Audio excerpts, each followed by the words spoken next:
Secret d'une relation heureuse.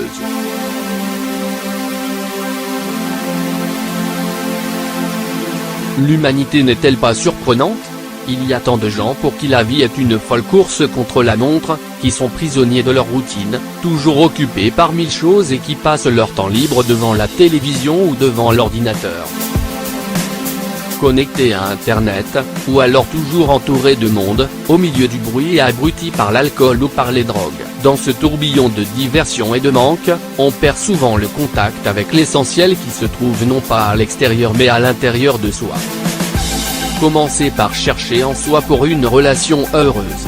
La solitude peut être terrifiante pour certaines personnes qui, pour éviter de rester seules, accepteraient n'importe quelle compagnie au détriment de la qualité de la relation. Cette peur de la solitude est souvent la preuve qu'il existe au fond de soi la crainte de revivre les émotions les plus enfouies, qui peuvent parfois être désagréables ou douloureuses.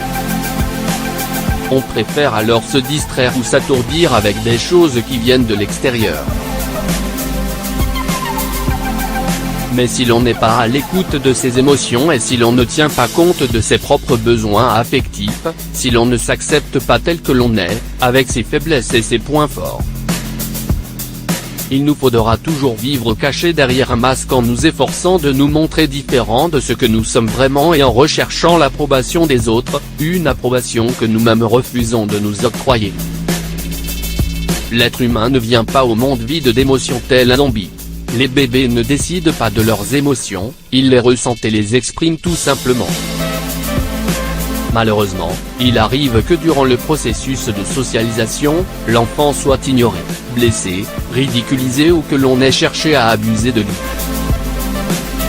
Face à cela, son seul recours est de réprimer dans son inconscient la douleur qu'il ressent, car le jeune enfant dépend encore de la vie des autres pour se sentir digne d'amour et de respect.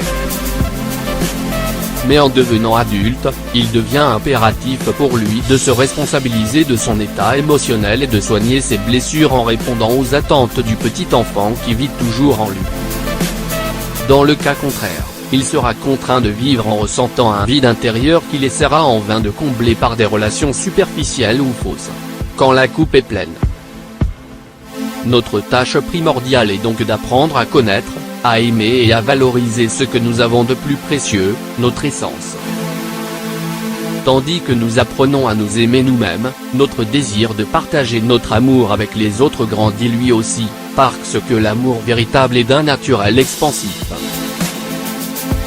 Cette onde expansive est incontrôlable, et dès lors notre seul désir est de partager cet amour avec les autres, sans vide intérieur et sans masque, mais avec plénitude et authenticité. La raison d'être d'une relation est d'apprendre, de grandir, d'aimer, de s'amuser et de savourer la compagnie de l'autre. Car en fin de compte, notre véritable mission dans ce monde est d'apprendre à aimer, de s'aimer soi-même et d'aimer les autres. Quand on comprend cela et que l'on vit en fonction de cette mission, on découvre qu'aimer sincèrement et d'un amour inconditionnel est le plus grand trésor auquel on peut aspirer.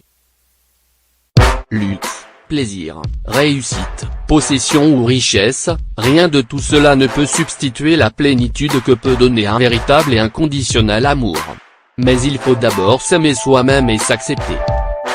Cet amour envers soi-même donne à chacun dans le couple l'assurance et la confiance qu'il attend de l'autre. Mais au lieu d'espérer obtenir l'amour de l'autre, et de l'exiger même parfois, chacun partage l'amour qu'il a pour lui-même avec son compagnon. Paradoxalement, il donne à l'autre ce qu'il a toujours attendu de lui, mais qu'il n'était pas lui-même en mesure d'offrir auparavant. Se laisser aller et ne pas s'accepter soi-même sont deux des principales causes d'échec dans le couple, et apprendre à s'aimer soi-même permet vraiment de sauver la relation. Aimer est ce qu'il y a de plus merveilleux, mais on ne peut pas donner ce que l'on n'a pas. Tant que l'on n'a pas appris à s'aimer soi-même, on n'est pas capable d'aimer l'autre.